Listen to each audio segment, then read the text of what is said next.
السلام علیکم ورحمۃ اللہ وبرکاتہ۔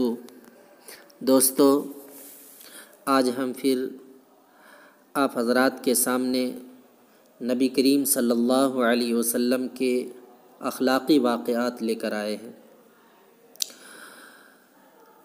علامہ شبلی نعمانی رحمۃ اللہ علیہ الفاروق میں لکھتے ہیں ہمارے نبی کے اخلاق کے حوالے سے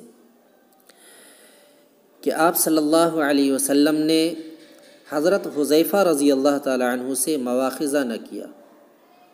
غزوہ بدر میں حضرت صلی اللہ علیہ وسلم نے فرمایا کہ مجھ کو معلوم ہے کہ کافروں نے بنو ہاشم کو مجبور کر کے اپنے ساتھ لیا، ورنہ وہ خود کبھی نہ آتے، اس لیے اگر ابو البختری یا عباس وغیرہ کہیں نظر آئیں تو ان کو قتل نہ کرنا۔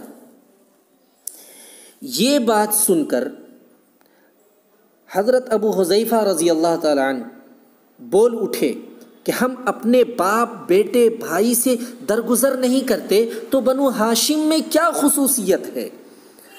واللہ اگر عباس مجھ کو ہاتھ آئیں گے تو میں ان کو بھی تلوار کا مزہ چکھاؤں گا۔ حضرت صلی اللہ علیہ وسلم کو ان کی یہ گستاخی ناگوار گزری۔ حضرت عمر رضی اللہ تعالی عنہ کی طرف مخاطب ہو کر فرمایا، ابو حفص حضرت عمر رضی اللہ تعالی عنہ کی کنیت تھی، دیکھتے ہو عم رسول صلی اللہ علیہ وسلم کا چہرہ تلوار کے قابل ہے؟ حضرت عمر رضی اللہ تعالی عنہ آپے سے باہر ہو گئے اور کہا، اجازت دیجیے کہ میں اس کا سر اڑا دوں۔ حذیفہ بڑے رتبے کے صحابی تھے اور یہ جملہ اتفاقیہ ان کی زبان سے نکل گیا تھا، چنانچہ حضرت صلی اللہ علیہ وسلم نے ان سے کچھ مواخذہ نہیں کیا۔ اسی طریقے سے دوسرا واقعہ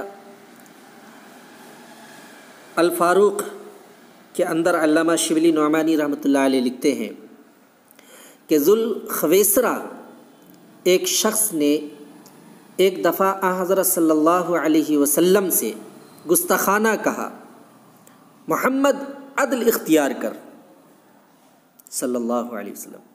حضرت عمر رضی اللہ تعالی عنہ غصے سے بیتاب ہو گئے اور چاہا کہ اس کو قتل کر دے، لیکن حضرت رسول اللہ صلی اللہ علیہ وسلم نے منع فرما دیا۔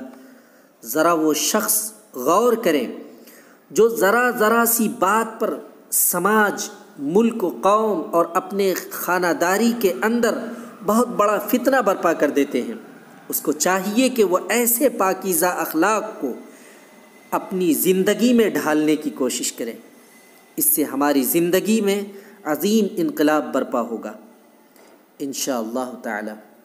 اللہ تعالی ہمیں ان پاکیزہ اخلاق کو سمجھنے کی توفیق عطا فرمائے اور اس پر عمل کرنے کی توفیق عطا فرمائے۔ وآخر الدعوانا ان الحمدللہ رب العالمین۔ دوستو، اگر یہ ہمارے نبی کے پیارے اخلاق پسند آئے ہوں تو آپ انہیں دوسروں تک شیئر کیجئے، لائک کیجئے، سبسکرائب کیجئے۔ السلام علیکم ورحمۃ اللہ وبرکاتہ۔